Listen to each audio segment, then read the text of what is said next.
மலாக்கு 4வது அதிகாரம் அதனுடைய 8வது வசனம், ஓங்கி வளருகிற பயிராகி 1 30, 1 60, 1 100 பலன் தந்தது.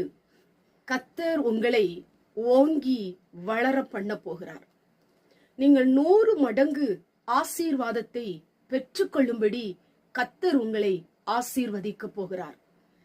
இன்றைக்கு அநேக மனிதர்கள் உங்களை வீழ்த்த நினைக்கலாம். உங்களுக்கு விரோதமாய் பல சதித்திட்டங்கள் தீட்டிக் கொண்டிருக்கலாம். உங்களுக்கு விரோதமாய் பல ஆயுதங்களை உருவாக்கி கொண்டிருக்கலாம். உங்களுடைய வளர்ச்சியை தடுத்து கொண்டிருக்கலாம். உங்களுக்கு அநேக இடையூறுகளையும் இடைஞ்சல்களையும் பிரச்சனைகளையும் கொடுத்து கொண்டிருக்கலாம்.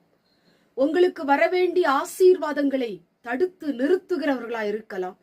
இப்படிப்பட்ட மனிதருக்கு முன்பதாக நீங்கள் ஓங்கி வளரும்படி கர்த்தர் உங்க வாழ்க்கையை ஆசீர்வதிக்க போகிறார்.